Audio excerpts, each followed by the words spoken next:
Bismillahirrahmanirrahim. Dear students, I am Dr. Mateen and we are going to study the next application of the Gauss's law, which is electric field intensity between two oppositely charged plates. Okay? Gauss's law can also be applied to determine the electric field intensity in between two oppositely charged plates. Look at this diagram. If you look at here, this is a positively charged plate, this is negatively charged plate, तो ये oppositely charged plates हैं. Okay हमने first application of Gauss's law में पढ़ा था कि charges always reside on the real surface of a conductor. याद रखिए यहाँ पर ये चार्जेस आपको प्लेट के अंदर नज़र आ रही है, लेकिन याद रखिए ये चार्जेस इस प्लेट के अंदर नहीं है, ये चार्जेस प्लेट के सरफेस पर हैं. ठीक है, और ये चार्जेस भी प्लेट के सरफेस पर हैं.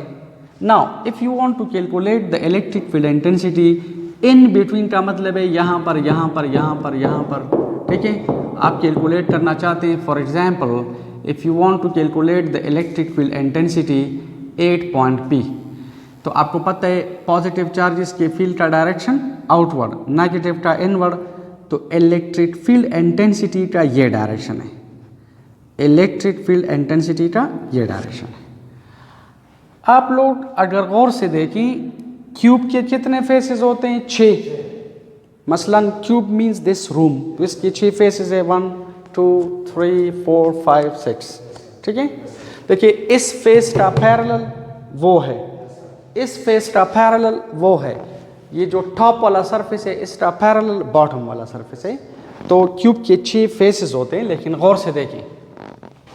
देखिए एक ये रेड फेस है जो मैंने रेड किया हुआ है, ये इस साइड पर है, इसका पैरेलल रेड इस साइड पर है, इज इट?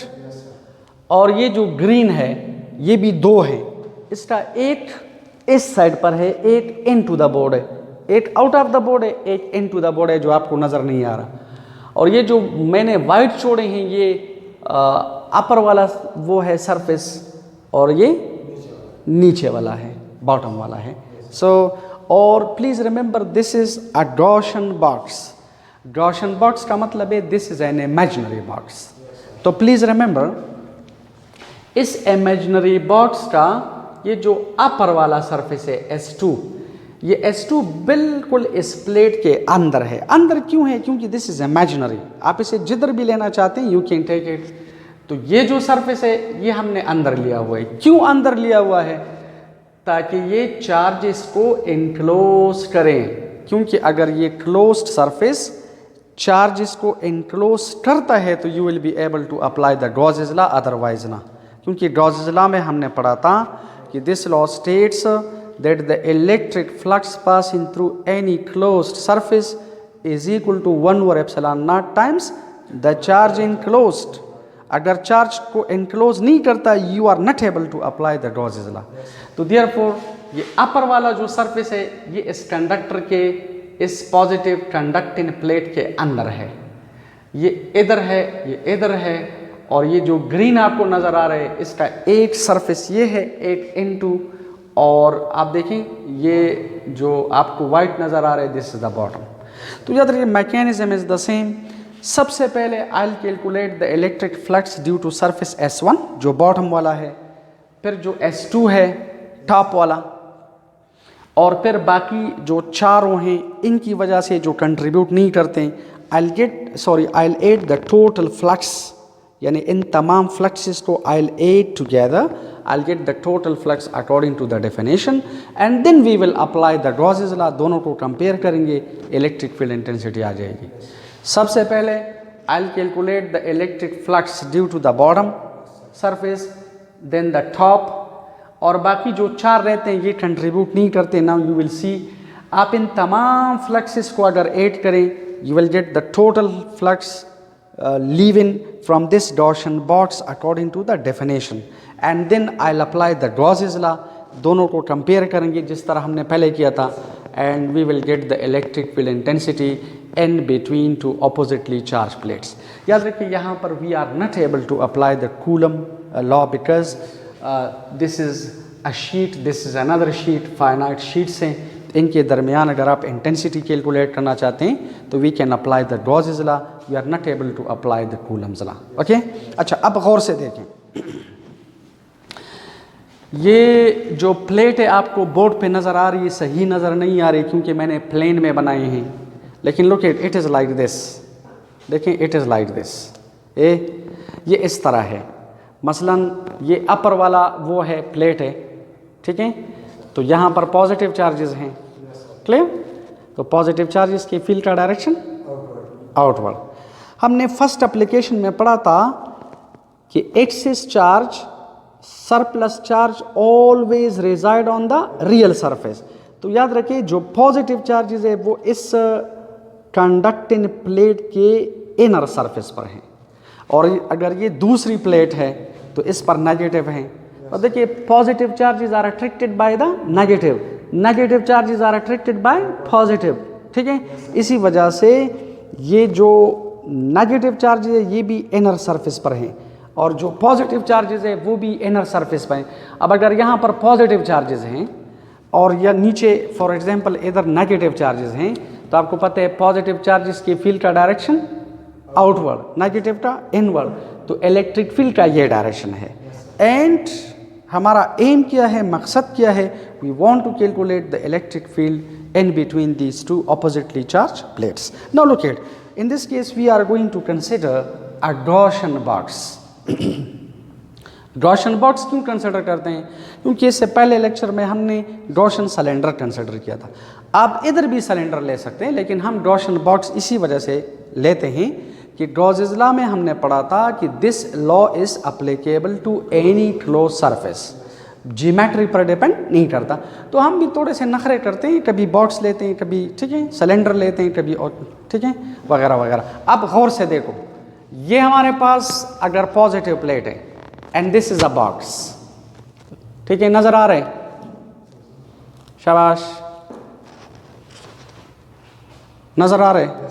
अच्छा देखो, अब देखिए गौर से, इस बॉक्स के कितने फेसेस है? 6. देखिए एक ऊपर वाला, एक नीचे वाला 2, एक ये 3, 4, 5 और ये 6.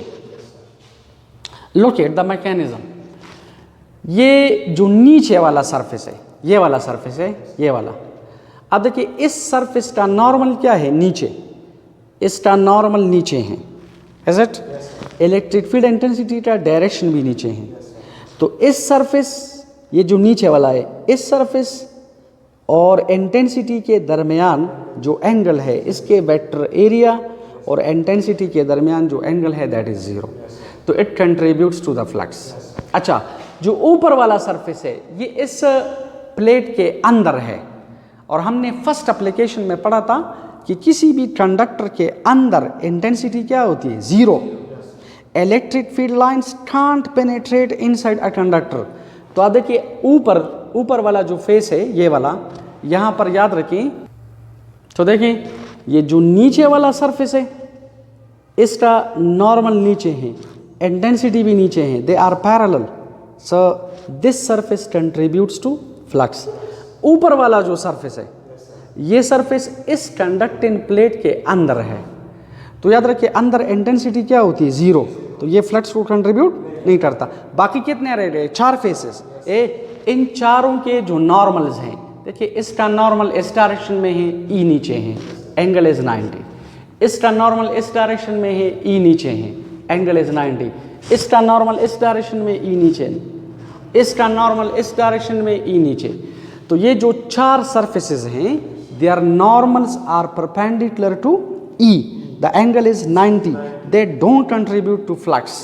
तो सबसे पहले I will calculate the electric flux due to surface S1 then S2, और फिर ये जो 4 रहते हैं वो फ्लक्स को कंट्रीब्यूट नहीं करते हैं. I will add them together, I will get the total flux by definition, and then I will apply the Gauss's law and we will get the result. So it's very simple. Okay, तो देखिए number 1, electric flux passing through surface S1, ये जो bottom वाला है.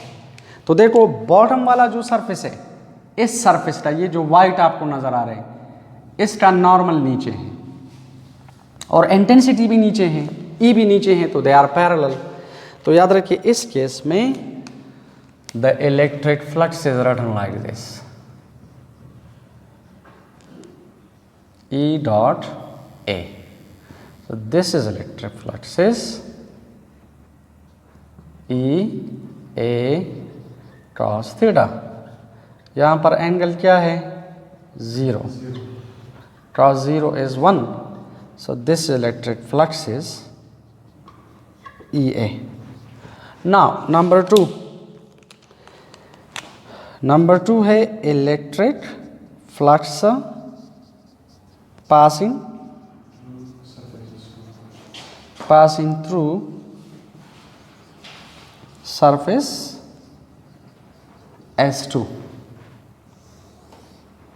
Surface S2 से अगर आप calculate करें तो यह आ जाएगा this electric flux is E dot A.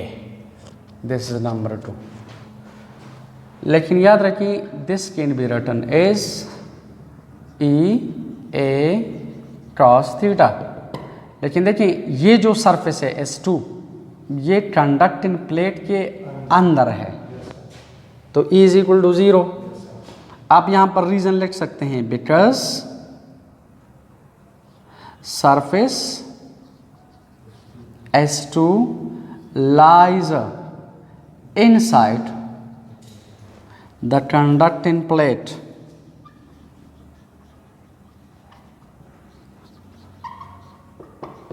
तो देखिए अगर E 0 है, so this equation becomes like this. This is equal to 0 multiplied by A into cos theta. So therefore flux number 2 is equal to 0.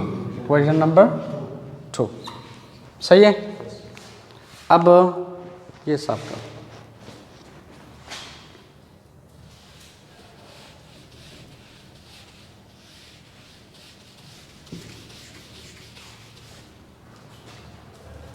देखें ये हमारे पास 2 fluxes हैं। कितने faces रह गए? 4। तो देखिए number 3 I will write number 3 electric flux passing through the rest of the 4 faces is equal to 0. Why? Because their normals are perpendicular to E. ठीक है? चारों के जो नॉर्मल्स हैं वो E को परपेंडिकुलर हैं, means the angle is 90, cos 90 is equal to 0। So electric flux number 3 आ जाएगा, this is E dot A which is written as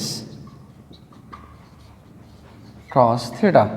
so this electric flux is E A into cos 90। cos 90 0 के बराबर है, तो ये electric flux आ जाएगा E A multiplied by 0। So this electric flux is 0। This is number 3। Okay, now what is the next step? आप इन तीनों को ऐड करें तो टोटल फ्लक्स बाय डेफिनेशन आ जाएगा। आपने इन तीनों एप्लीकेशंस में 2 चीज़ें देखी, power of definition of flux, number 2 power of Gauss's law. Is it? A total flux आ जाएगा, the total flux is equal to flux number 1, flux number 2, flux number 3। This is equation number 4। आप ऐसा करें, put equation number 1, 2 and 3 in equation number 4. So electric flux आ जाएगा E A plus 0 plus 0. So the electric flux is EA. What is this? This is the total flux by definition. Is it?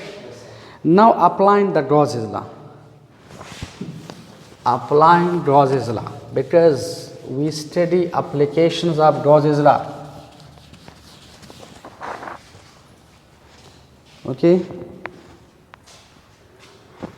So applying the Gauss's law. What is the Gauss's law? Gauss's law is electric flux Q divided by epsilon naught. This is equation number 6. लेकिन देखिए इससे पहले lecture में हमने पढ़ा था sigma. Sigma means surface charge density which is charge per unit area. If you calculate the charge sigma A, equation number 7 को 6 में पुट करो तो इलेक्ट्रिक फ्लक्स आ जाएगा sigma A divided by epsilon naught. What is this? This is the total flux by Gauss's law. This is the total flux by definition. तो comparing equation number 5 and 8, equation number 5 और 8 को compare करें.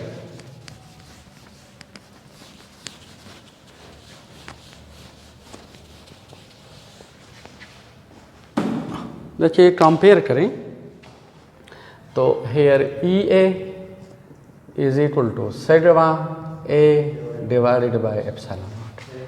Again A के साथ cancel तो we are getting sigma divided by epsilon naught. This is the magnitude of electric field intensity in between two oppositely charged plates, which wholly solely depends upon sigma, because epsilon naught is constant. Sigma जितना ज़्यादा होगा, if the charges are closely embedded, अगर surface charge density ज़्यादा है, intensity ज़्यादा. और अगर आप इसे वेक्टर फॉर्म में लिखें तो वेक्टोरियल फॉर्म में this could be written as this is a vector. तो इस वेक्टर का एक मैग्नीट्यूड है which is sigma by epsilon naught. और आप देखिए ये इंटेंसिटी किसके डायरेक्शन में है? नॉर्मल के. अब देखिए ये इंटेंसिटी किसके डायरेक्शन में है? नॉर्मल के डायरेक्शन में है. So I will put a normal unit vector here. So this is the vectorial form of the electric field intensity in between two oppositely charged plates. So Gauss's law के कितने applications हमने पढ़े? 3. Number 1 था location of excess charge on a conductor. Excess charge conductor पर हमेशा कहाँ होगा? Real surface पर. Is it? दूसरा हमने पढ़ा था electric field intensity due to an infinite sheet of charge. वो था सिग्मा बाय 2 एप्सिलॉन नॉट. और ये है सिग्मा बाय एप्सिलॉन नॉट. तो प्लीज़ रिमेंबर, अगर आप ऐसा करें कि सिग्मा बाय 2 एप्सिलॉन नॉट को सिग्मा बाय 2 एप्सिलॉन नॉट के साथ ऐड करें तो you will get sigma by epsilon not. ठीक है. सिग्मा बाय ये आप इस तरह भी कर सकते हैं. पॉजिटिव चार्ज की फील्ड का डायरेक्शन आउटवर्ड, ये इंटेंसिटी आउटवर्ड है. नेगेटिव का इनवर्ड. अगर E1 आउटवर्ड है और E2 इनवर्ड है तो E1 and E2 are parallel, so they are added. So you can also calculate like this. This E is equal to the total E at point P, for example. This is written as E1. What is E1? Electric field intensity due to the positive charge. What is E2? Electric field intensity due to the negative. So I can write like this. This is sigma divided by 2 epsilon naught n. And this is sigma divided by 2 epsilon naught n. देखिए this plus this 2 time this, या आप LCM ले ले, doesn't matter. तो यह आ जाएगा this could be written as 2 into sigma n divide by 2 epsilon naught. 2 is gone with 2 and electric field intensity at point P sigma by epsilon naught into n. आप इसे इस तरह भी लिख सकते हैं, लेकिन याद रखिए ये मैकेनिज्म मस्ट है, because here we are going to take a Gaussian box according to the Gauss's law, because we have to apply the Gauss's law, so you will have to do this mechanism. Okay, thank you very much.